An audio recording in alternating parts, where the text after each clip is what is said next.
Hello, everybody, and welcome to the next episode of Magic the Gathering Conversation.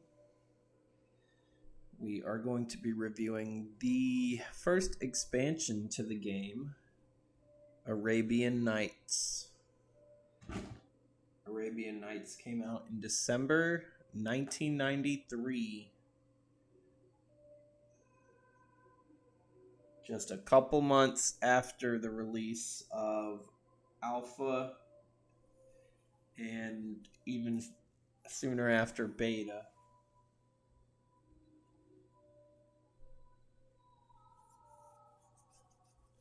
The story of Arabian Nights is loosely based off of the real stories of Arabian Nights. Many of the characters that we know from some of those tales have cards represented from them. This is one of the few sets where Magic would use already existing characters from other stories in their expansion. From that point forward, other than when they do like sets based off of other things like fairy tales, Aesop's fables, and whatnot, they at least alter the characters somewhat to make them as recognizable or like their own version of a said character. For example, Red Riding Hood, as we saw when we were playing yesterday, they have a character named Ruby who fights wolves. She's not exactly Red Riding Hood, but when you look at the card, that's exactly what comes to mind. So let's get things going. Starting with the first card, we're going to go in alphabetical order.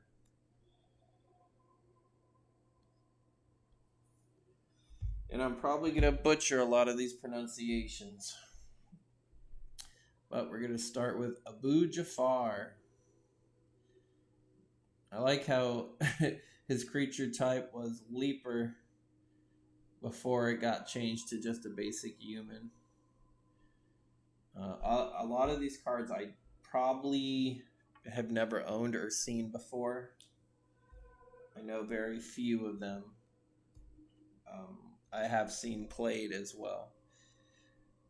Abu Jafar, when Abu dies, destroy all creatures blocking or blocked by it. They cannot be regenerated. And he's just a 0/1. So I don't know anybody which would block him unless you would put lure on him. So he's like a white basilisk. Here's Aladdin. We know him from the Disney adaptation of Arabian Nights, the story of Aladdin and the genie, Aladdin and the lamp, whatever you want to call it. Here, Aladdin is red, 2 red and 2 colorless. You see him holding the lamp here. You pay 2 red and a colorless and tap to gain control of an artifact for as long as you control Aladdin. So you can steal your opponent's artifacts each time as long as Aladdin is on the battlefield. Doesn't really mention anything about a genie though. But there was only so much they could do back in the day. Next up, we have Aladdin's lamp. Why is 5 in the casting cost twice? I'm not sure. Maybe they didn't have a way to print 10, but the original printing is 2 5s. So you pay X mana. Instead of drawing a card from the top of your library, draw X cards, but only one of them goes into your hand. The rest get shuffled and put in the bottom of your library. And it costs 10 mana. Don't think that would be really useful. Once you have like 10 mana, you should be like winning the game with stuff. Because on top of the 10 mana, if you want a certain card that you want, you're going to have to. I guess if you can afford 10 mana at the time, then you can pay 10 and choose 1 out of 10 cards from the top of your deck. Unless you cheat the artifact out some way. Here's Aladdin's Ring. We see a face of somebody in this gemstone. This costs 8 mana, and then you pay 8 and tap it to deal 4 damage to any target. Again, a very expensive artifact, but once it comes out, 4 damage to any target is a lot, but it is, again, very mana costly. After these words, the magician drew a ring off his finger and put it on one of Aladdin's, saying, "It is a talisman against all evil, so as long as you obey me." The Arabian Nights, Junior Classic Translation. Here's Ali Baba. We know him as Ali Baba from the Tale of the 40 Thieves. He's just a small 1/1 creature for 1 red. Oh, what did I do? And you can pay red to tap target wall. So, Open Sesame is pretty much, he just makes a wall not be able to block by tapping it. When he reached the entrance of the cavern, he pronounced the words, "Open Sesame," the Arabian Nights Junior Classic Translation, but it's really "Open Sesame," but it was translated as "Open Sesame." At least that's the story I've heard. I could be wrong. Here's Ali from Cairo. When he's in play, damage that would reduce your life total to less than 1 lowers it to just 1 life instead. All further damage is prevented. So I'll reread. Damage that would reduce your life total. Oh man, I left the TV on. Sorry. Damage that would reduce your life total to less than 1 reduces it to 1 instead. So this is a card that keeps you from losing as long as Cairo's out on the battlefield. But it's just damage that would reduce your life total. If you get loss of life from a spell, then that would kill you. If you get... if you draw the cards in your library, you'll still lose the game. This just stops damage from killing you. Next is Army of Allah. It's an instant. All attacking creatures gain +2 power until end of turn. We'll see variations of all attacking creatures get plus whatever in both red and white. On the day of victory, no one is tired. An Arab proverb. They're dressed in all kind of funny looking armor, but a lot of armor back in the day was like over the top. The Bazaar of Baghdad. Tap it to take 2 cards from your library, after which you must immediately discard 3 from your hand. If you don't have 3 or more cards in your hand, discard your whole hand. No spells can be cast during this time. So you tap it to draw 2 cards, and then you discard 3. It's very powerful in a deck that you want to put your, especially creatures, in the graveyard if you want to resurrect them later. This was definitely a powerful land for combo decks too, to get their combo quicker. Bird Maiden. Now I did have this card, but it was reprinted. Future in the following year, Magic would make core sets, which would be reprints of cards from the past sets, and a lot of them would be white bordered. And Bird Maiden was one of those reprints. It's just a 1/2 flying bird lady. She's happy for whatever reason. I guess if you could fly, that makes you happy. 4 things that never meet do here. 4 things that never meet do here unite. To shed my blood and to ravage my heart, a radiant brow and tresses that beguile, and rosy cheeks and a glittering smile. It's another quote from Arabian Nights. The Bottle of Suleiman. 4 mana artifact. You pay 1, you sacrifice it, flip a coin. If you win the flip, you get a 5/5 Jinn token with flying. If you lose the flip, the bottle does 5 damage to you. So 4 mana for a 5/5 creature with flying. But you get a 50% chance to get it. It's like the Pokemon TCG where you flip a coin. This is one of the first cards where flipping a coin was relevant to the game. We don't see a lot of coin flipping cards in Magic. There's not a lot. One thing that Magic heavily differs from Pokemon is a lot of chance with coin flips. Magic has very few of those. Brassman. I did have this card, and I had the black bordered version of it. 1/3 for 1 mana. He does not untap during your untap step. You have to pay 1 during your untap phase to untap him. I just liked his artwork back in the day. I don't know what the rest of his body looks like, if he's old or undead. But I thought this artwork was cool. And I used him as like an early blocker, 1 mana, 1/3. You don't see a lot of 1 mana, 1/3s anymore.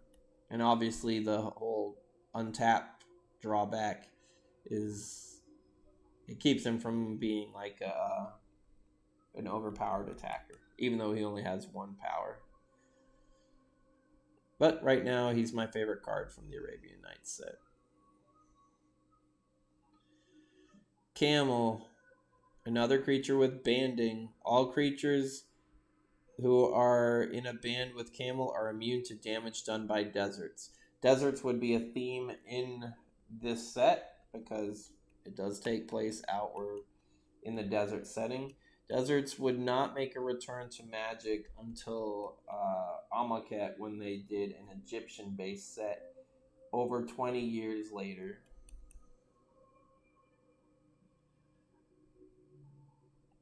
City in a Bottle.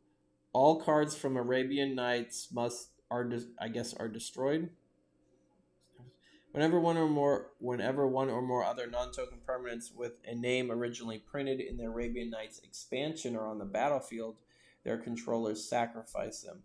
Players can't cast spells or play lands with a name originally printed in the Arabian Nights expansion.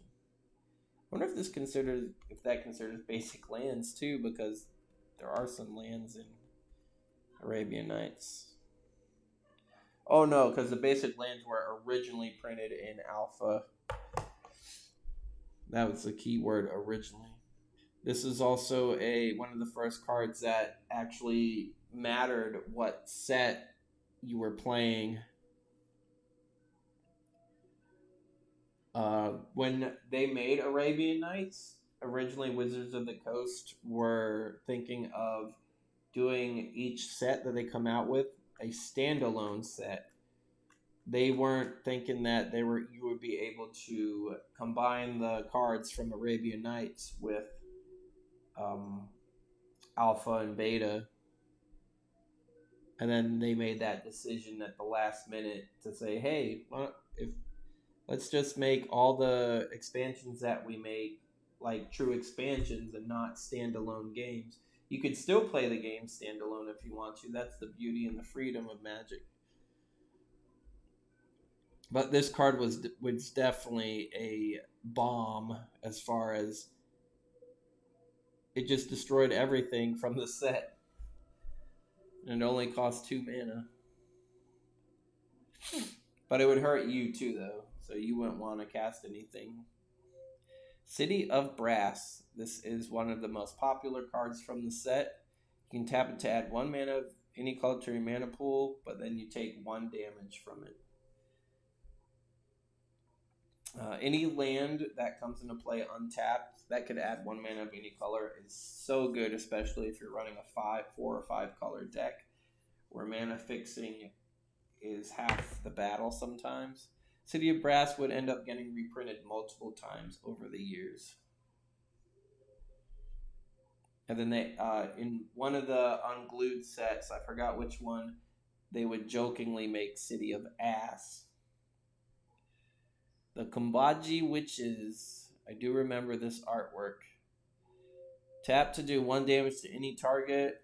The opponent may also do 1 damage to any target. You get to choose the damage before your opponent does. So you do 1 damage to any target and then 1 damage to any target of the opponent's choice. So it's like a eye for an eye, so to speak, card. You do damage and then they do damage. If you give them Death Touch, they would definitely wreak havoc on the battlefield. Cyclone.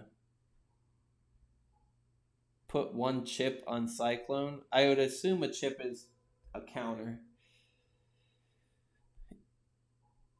Put 1 counter on Cyclone at the beginning of your upkeep. Then pay a green for each counter or sacrifice Cyclone. If not sacrificed, Cyclone immediately does 1 damage per counter to each player and each creature in play. It's a direct damage green card. I did not know this card existed. Let's see if I translated that right. At the beginning of your upkeep, put a win counter on Cyclone and sacrifice it unless you pay a green for each win counter on it. If you do, Cyclone deals damage equal number of win counters on to each creature and each player. It's a cool card. I like it.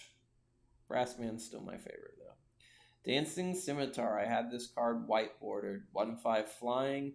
Bobbing merrily from opponent to opponent, the scimitar began adding playful little flourishes to its strokes. It even turned a couple of somersaults.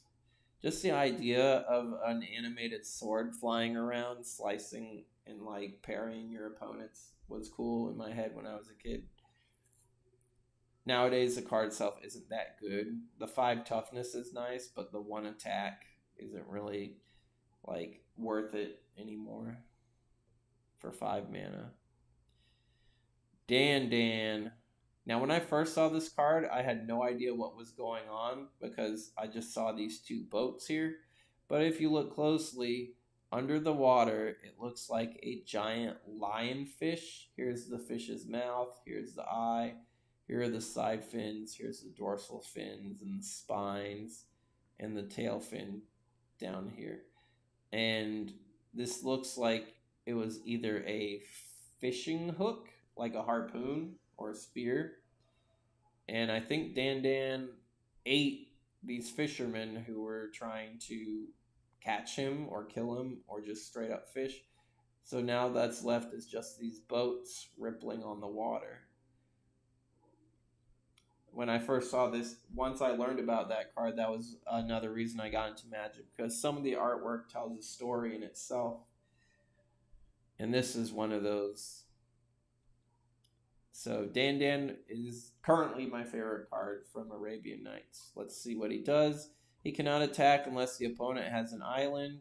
If at any time you control no islands, you have to sacrifice Dan. I think he's a fish now. Yep.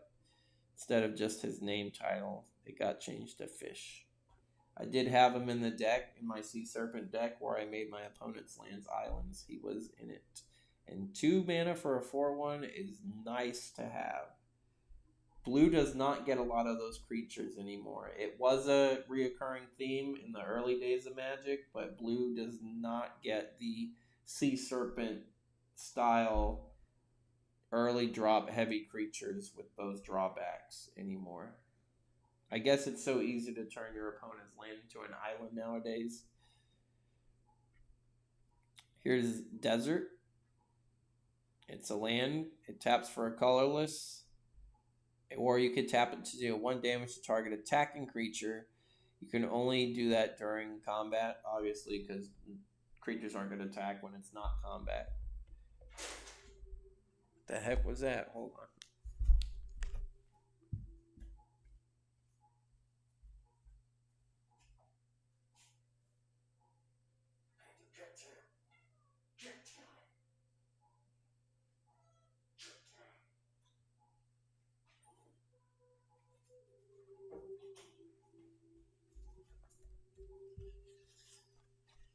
Okay, I'm back. Desert Nomads, 3 mana, 2/2 Desert Walk. They were immune to damage done by deserts. The artwork looks cool. And I assume deserts were non-basic lands, so an opponent could have 4 of them out. But if they just had one, these guys were unblockable. So artwork looks cool. I like them, but Dan's still on the top. That was 20 already.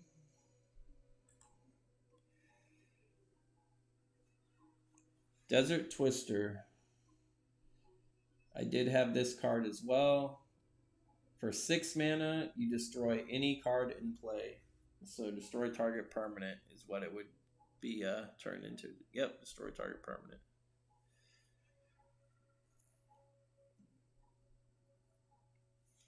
It was costly, but green doesn't really matter about cost when you have ways to get mana out. This card can even destroy planeswalkers. Before planeswalkers were even a thing, this card could destroy them. It got a few reprints over the years. Diamond Valley. I've never seen this card. It looks cool. You've got a skeleton here. And the shining diamonds glistening in the sunlight. Tap to sacrifice one of your creatures in exchange for a number of life points equal to its toughness. Note that this ability may be used after blocking has been declared. So you sacrifice a creature, gain life equal to its toughness. There are a few lands that are like that in Magic's future. Drop of Honey. This is a bee or a wasp, and here's its honey for 1 green. During your upkeep, the creature in play with the lowest power is destroyed and cannot be regenerated. If there is a tie, you choose which one to destroy.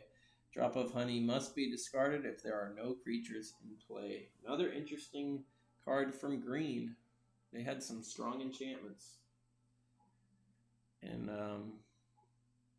board control to even.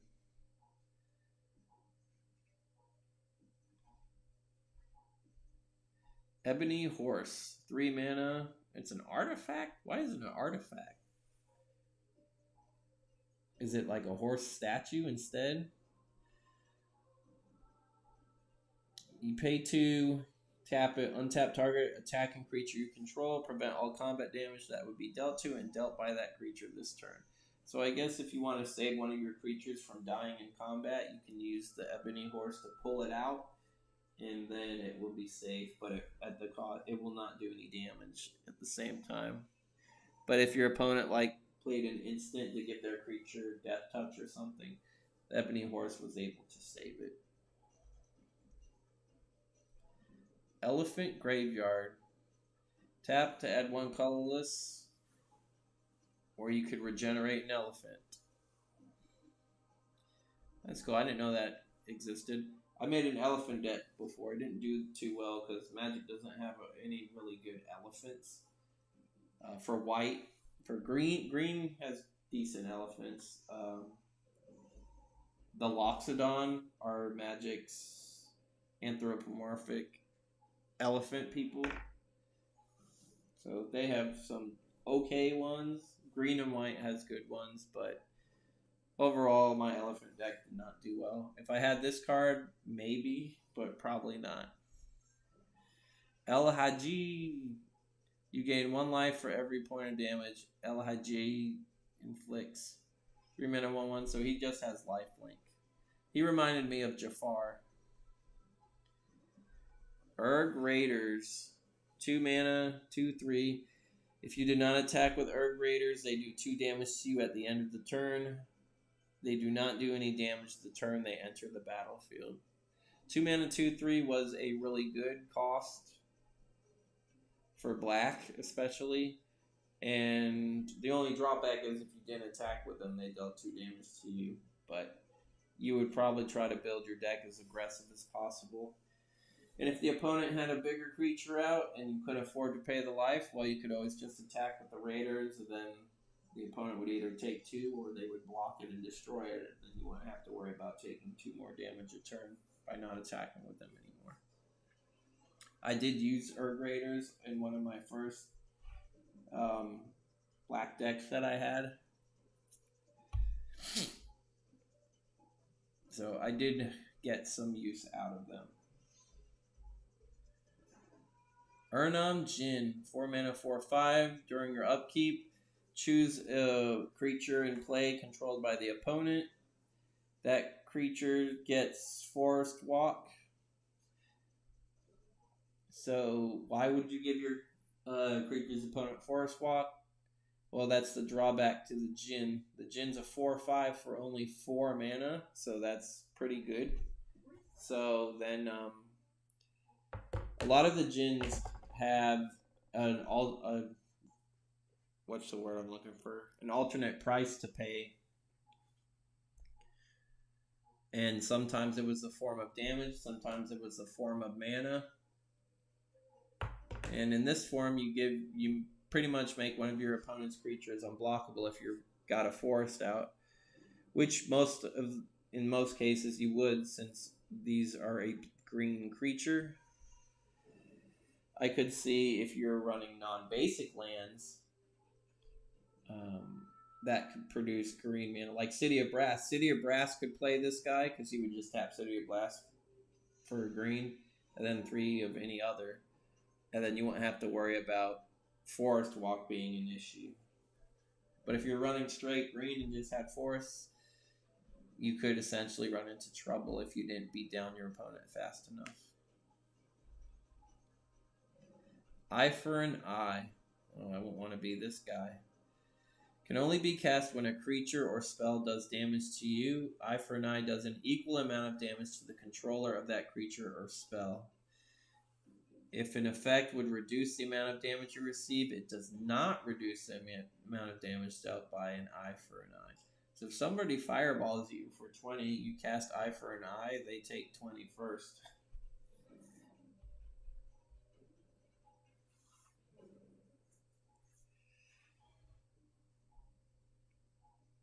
Fish Liver Oil. I've seen this card at my local card shop in the junk bin common section, and I always thought it was funny because the look of the fish. I mean, it's realistic. The fish is dead, and it's got oil put in a flask. Target creature gains Island Walk. Then the maiden bade him cast off his robes and cover his body with fish liver oil that he might safely follow her into the sea. Even though I had cards to give my opponent islands for my first blue deck, I did not run fish liver oil. The Flying Carpet. 4 mana, you can pay 2 and tap it to give a creature flying until end of turn. If that creature is destroyed at the end of the turn, Flying Carpet is also destroyed. Flying Men. 1/1 flying for 1 blue. Sophia clapped her hands, and 20 flying men appeared at her side, each well trained in the art of combat. He is on a flying carpet. 1 mana, 1/1 for a blue is it's good. You can start pecking at your opponent's life points if they don't have an answer for it early on. Better than Merfolk's or the Pearl Trident, that's for sure.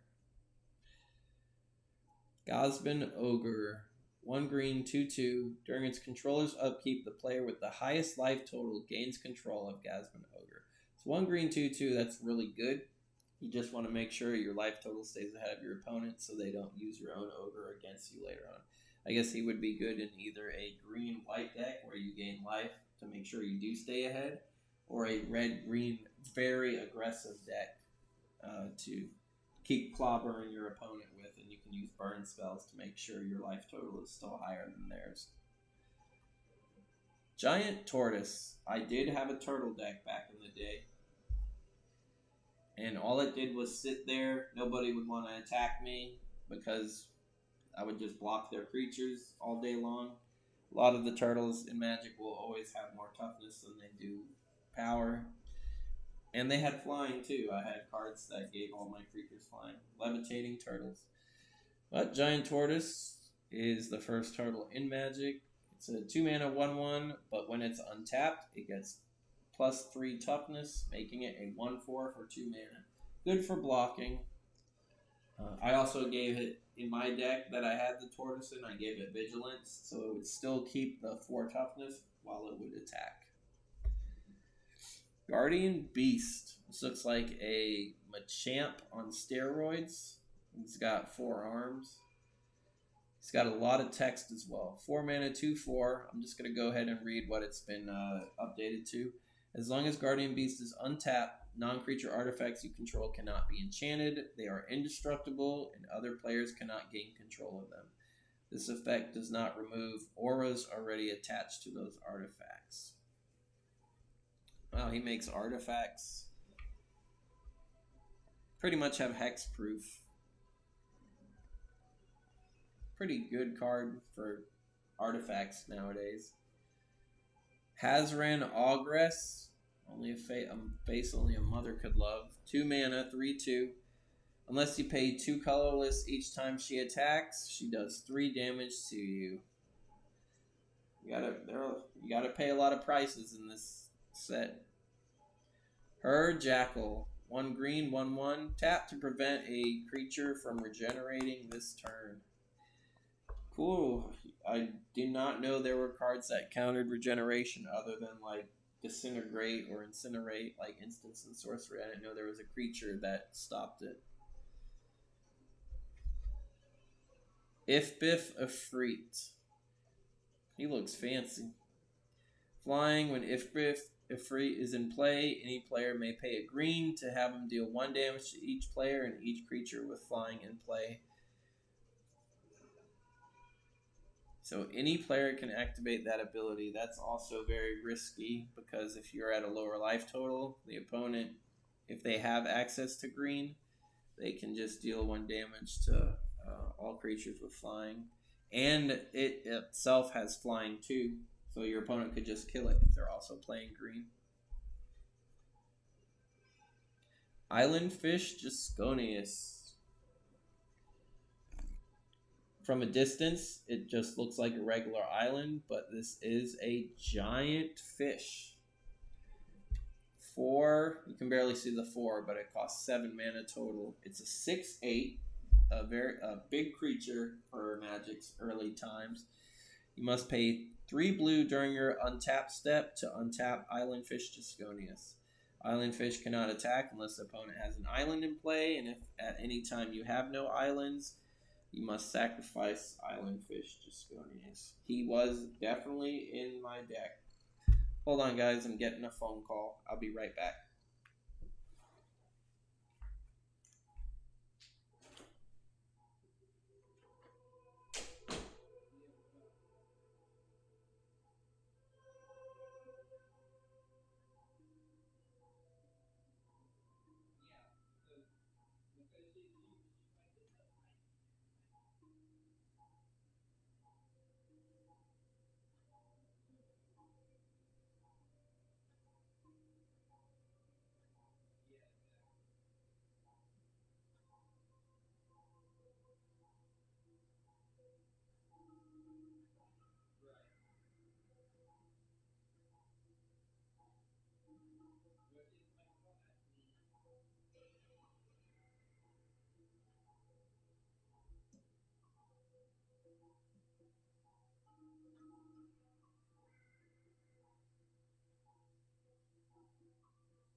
Guys, I'm still on the phone. I'm going to pause the stream.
All right, we're back.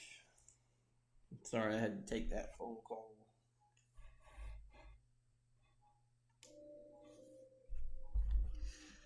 All right, we were on Island Fish Disconius. Now we're on the island of Wak Wak.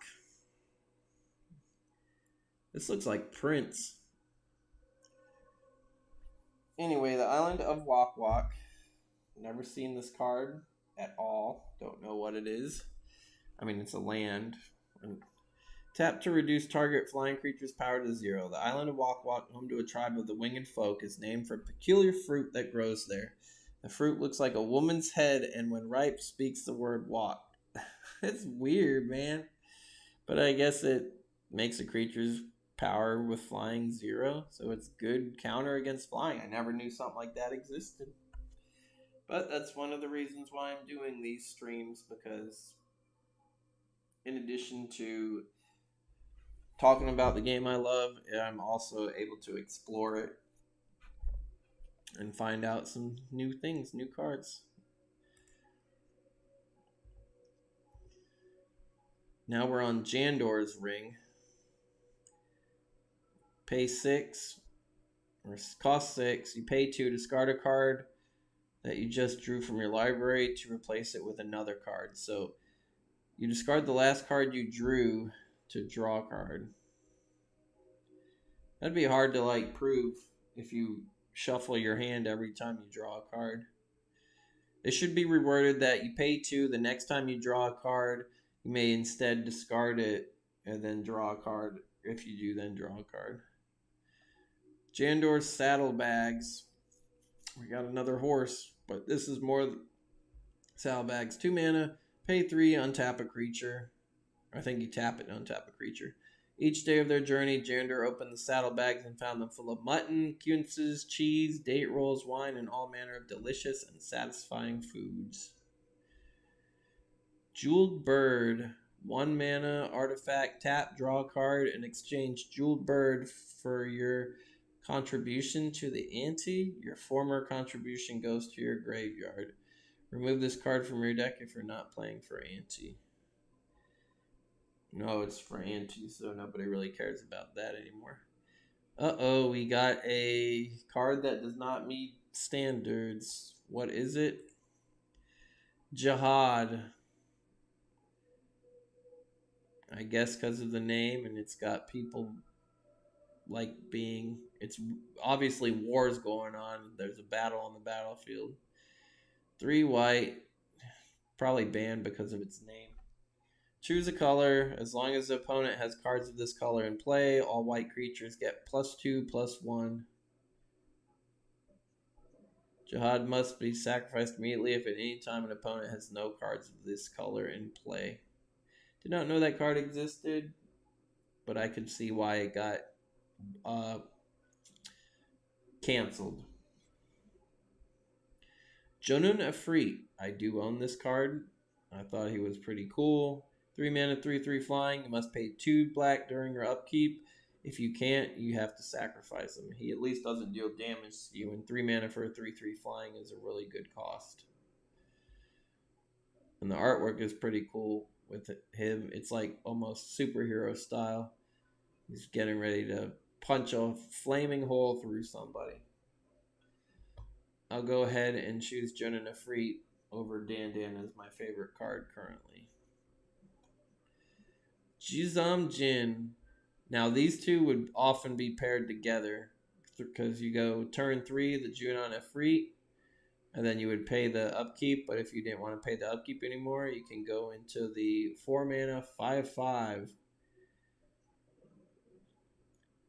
He does 1 damage to you during your upkeep. That's the only drawback. Expect my visit when the darkness comes. The night I think is best for hiding all. Olada. He was definitely a powerful card in black back in the day. Cabal Ghoul. At the end of each turn, put a +1/+1 counter on Cabal Ghoul for each other creature that died. So I guess whenever a creature goes to the graveyard at the end of the turn, Cabal Ghoul gets a +1/+1 counter for each creature. Yep. Pretty decent. There are a lot of black creatures that do that in the future. King Solomon. Tap to destroy an Efreet or a Jinn. Well, with a set that's full of them, this was a good card. We made tempestuous winds obedient to Solomon. Many of the devils we also made obedient to him. The Quran. Curd Ape. This is an iconic card from Magic's past. For 1 red, it's a 1/1, but if you're also playing green and have a forest in play, he gets +1/+2. So 1 red mana for a 2/3. No drawback whatsoever. And he's not legendary, so you could have multiple of them. Red green was you could make it a very aggressive deck, especially with that one ogre that we saw earlier in the stream, the 2/2 for 1 green. So by turn 3, you could have like 3 creatures that are swinging comfortably for 2 a piece, and most likely they'll survive because they have like 3 toughness. Library of Alexandria. Tap to add 1 colorless mana to your mana pool or draw a card from your library. You may use this card drawing ability only if you have exactly 7 cards in your hand. So if you already have a full hand, that'll give you an extra card. Magnetic Mountain. 3 mana. Blue creatures do not untap as normal. During their untap phase, players must spend 4 colorless mana for each creature they wish to untap. That's very expensive. So this would definitely be a sideboard card, and it would hose blue. Merchant Ship. For 1 blue, it's a 0/2. Whenever it attacks and is not blocked, you gain 2 life. It cannot attack unless the opponent has an island in play, and if you don't have an island in play, it must be sacrificed. I didn't know this card existed. It's a good way for blue to get life gain if the opponent doesn't want to block it. It has no power, so if the life gain, the only reason your opponent would block it is if they didn't want you to gain any life. But of course, you could put cards on it like equipment or enchantments, or use instants like Giant Growth or Titanic Growth to give it some power, and then your opponent might think twice about blocking it. Metamorphosis. Oh, it looks painful. This guy's turning into a snake. Sacrifice a creature for an amount of mana equal to its casting cost +1. This mana can only be used on any 1 color and can only be used to summon creatures. Weird card. So if you sacrifice something that costs 3 mana, you get 4 mana, but it can only be of 1 color and you can only cast it on creatures. Magi Jin. 3 red. If you choose to attack with Magi Jin, flip a coin immediately after combat. Opponent calls heads or tails in the air. If the flip ends up in the opponent's favor, he becomes tapped and removed from combat. That's still really good. I mean, 50% chance, but 3 red for a 6/3. That's still good. And he doesn't even damage you if the coin flip. If the coin flip fails, he just gets removed from combat. So, really great card. I didn't know it existed. Moorish Cavalry. 4 mana, 3/3 trample. A lot of white creatures don't have trample. It's rare to see. Members of the elite Moorish Cavalry are very particular about their mounts, choosing only those whose bloodlines have been pure for generations.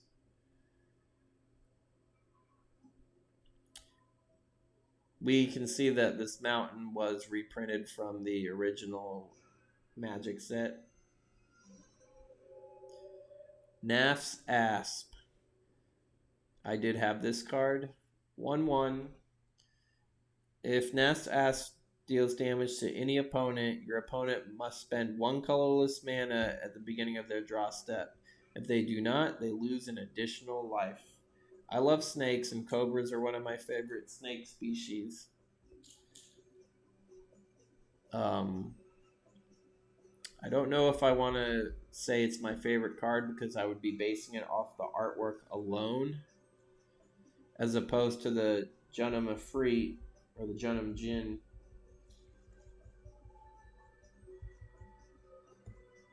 being cool art and a good card. So I'll hold off on that. Oasis, you can just tap it to prevent 1 damage done to any creature. Beautiful artwork. Old Man of the Sea. Oh, this card's kind of scary looking. Old people are kind of scary, don't get me wrong. 3 mana, 2/3. Tap to gain control of a creature with power no greater than Old Man's power. If Old Man becomes untapped, you lose control of the creature. You may choose not to untap Old Man of the Sea during your untap step. If Old Man dies, you lose control of the creature, or if the creature's power becomes greater than Old Man, you also lose control. So this is the first set. No, never mind. That's because Alpha and Beta had control magic. So I was going to say this is the first set where you can steal your opponent's stuff, but that is incorrect. Obulette. 3, 2 black and 1. Artwork's cool. Select a creature in play when Obulette is cast. That creature is exiled for as long as Obulette is in play. When Obulette leaves the battlefield... When Obulette enters the battlefield, target creature phases out until Obulette leaves the battlefield. Tap that creature when it phases in. Oh, so it's not exiled, it's phasing. That's cool. It's kind of like a white ability that Black had back in the day.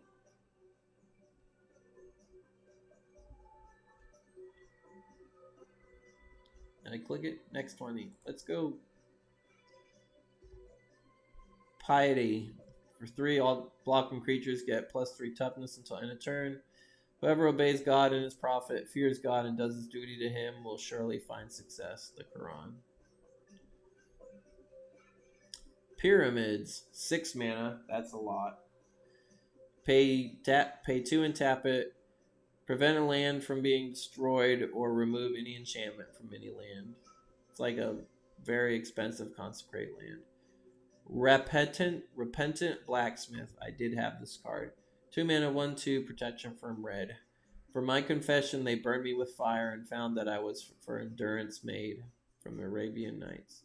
So a lot of my friends, when I started playing Magic, a lot of them were using red decks, and they were using fast red decks, burn decks. So I needed something to stand a chance against them because they were already they had a year or 2 of experience on me, and I was just learning. I was building my collection. I got a lot of free cards from my friends, and a lot of them were probably junk or ones that they didn't have any decks to build with. But I ended up getting this card, and I was like, oh, everybody's playing red.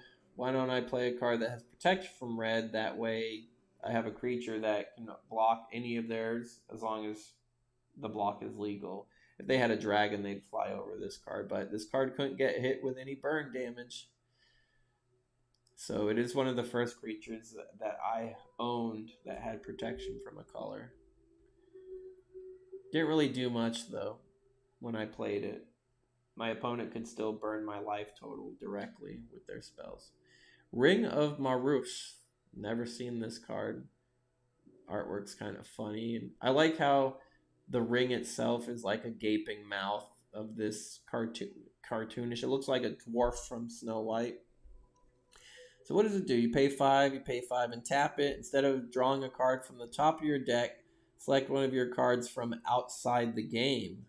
This card can be used... Oh, it's the first wish. It's a wish card because in the future, Magic will play some wishes where you can select a card that you own from outside the game and put it in your hand or put it in your deck. This is the first one of its kind.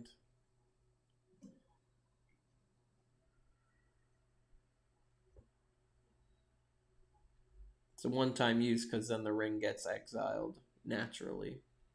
Runk Egg. Wonder if it should be Rock Egg. 4 mana, 0/3. If Runk Egg goes to the graveyard, you get a 4/4 flying bird token, right? Yep, 4/4 flying red at the beginning of the next end step. There would be several other egg cards later on that if the egg would die, then you get the whatever hatches from it. Most of the time, it's either a dragon or a bird. This was the first egg of its kind, not including Dingus Egg, since Dingus Egg was an artifact. And I don't think anything actually really hatched from the Dingus Egg. Hey, Vinny. Sandals of Abdallah. They look like jester sandals. 4 mana, you pay 2, tap it, give a creature island walk until end of turn. If that creature is destroyed before the end of the turn, so are the sandals. Just like the flying carpet, but with island walk. Sandstorm. For 1 green, all attacking creatures take 1 damage, and it is an instant. Even the landscape turned against Sarsar, first rousing up and pelting him, then rearranging itself so he could no longer find the way.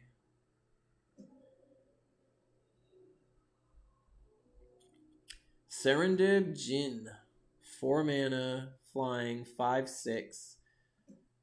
During your upkeep, you must choose one of your own lands and destroy it. So you sacrifice one of your lands. If you destroy an island, Serendib Jinn does 3 damage to you. If you have no lands in play, you must sacrifice Serendib Jinn. 4 mana, 5/6. That is really good. But the cost to keep him out isn't. But you could probably get in at least 2 hits with him, which is 5. 5 plus 5 making 10. You could drop your opponent's life total down by half if they don't have any answer to him.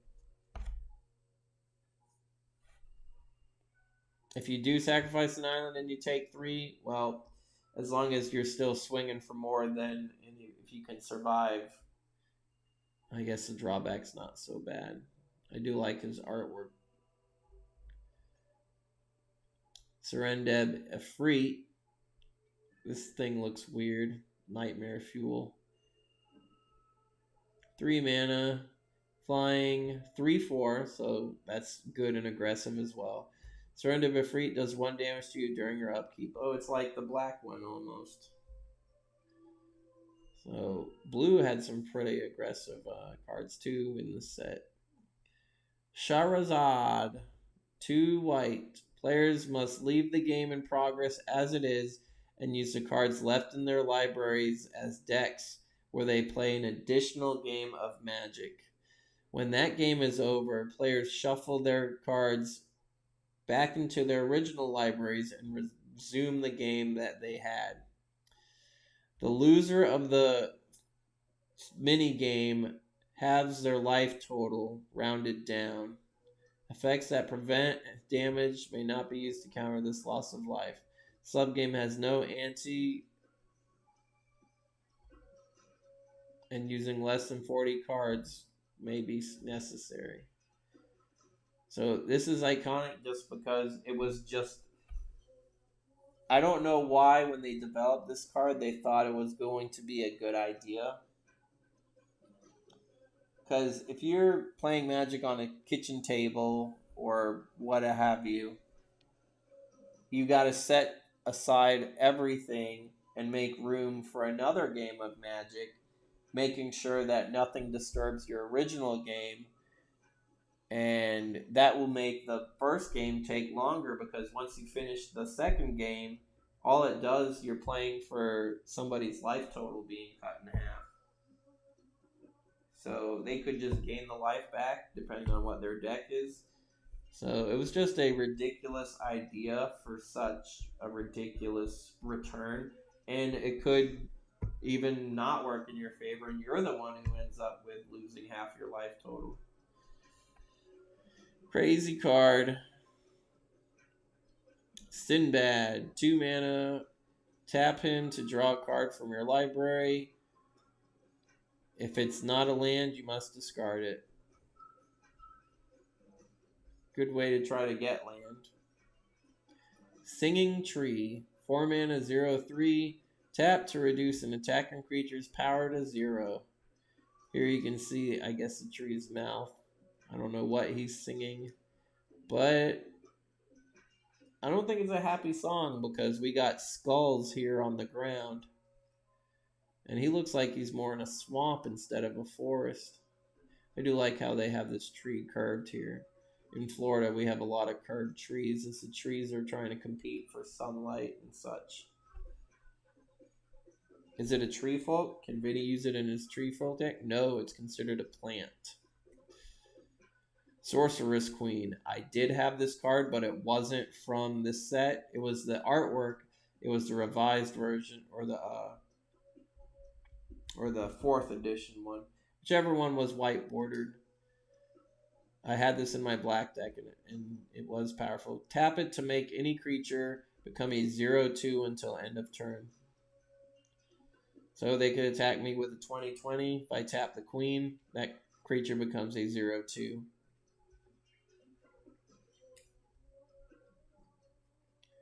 We have another card that has been canceled. What is it?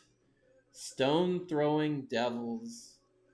1 black, first strike. Sometimes those with the most sin cast the first stone.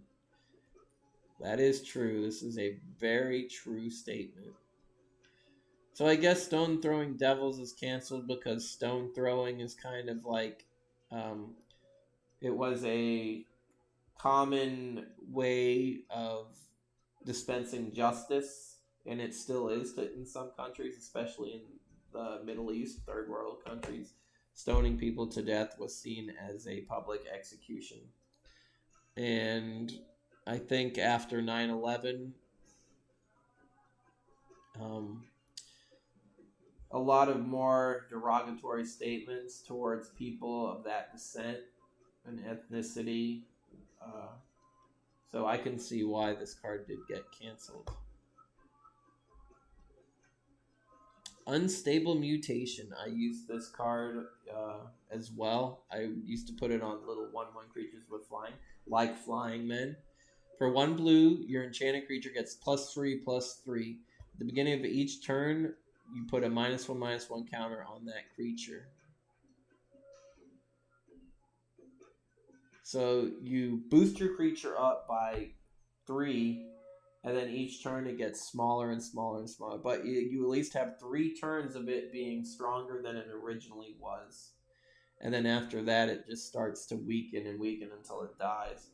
But I used to put it on little 1/1 creatures with flying. So like on the first turn, I can play Flying Man. Second turn, you put Unstable Mutation on Flying Man. And you're already swinging for 4 in the air on turn 2. I also had like these birds called Zephyr Falcons. They had vigilance and flying, so attacking did not cause them to tap. That was my first aggressive blue deck that I made. I think I made that after I made the Island Walk deck with the Sea Serpents. War Elephant. 4 mana, 2/2, trample and banding. When elephants fight, it is the grass that suffers. It's a Kikuyu proverb. And what that means is, like, when larger beings are at war with another, those that are beneath them suffer from it. So if you want to take that in a more political stance, if 2 countries are fighting with each other, the people below it suffer. If 2 governments are fighting against each other, the people underneath suffer.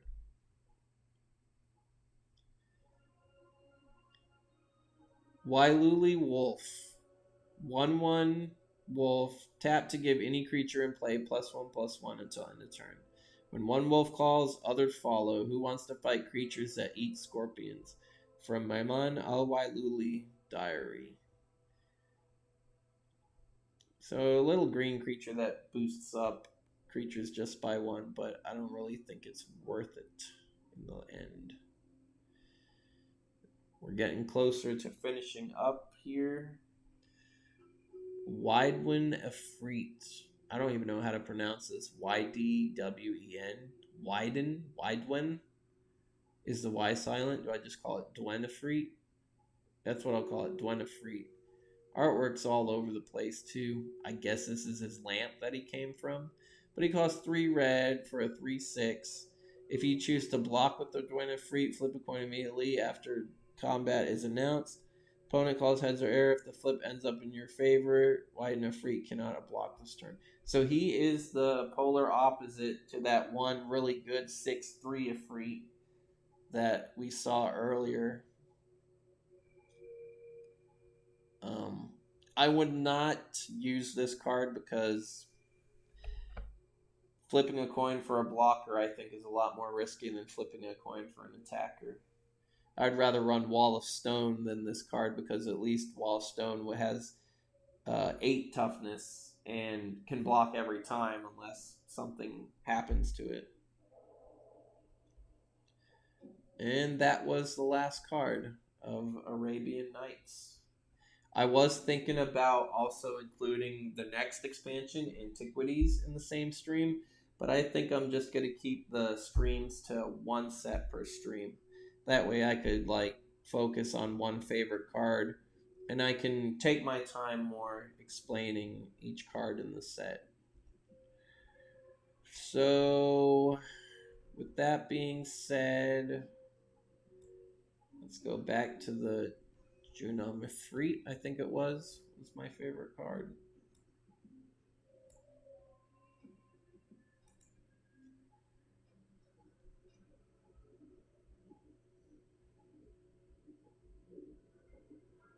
Yep, Junamifreet. He gets my seal of approval for favorite card.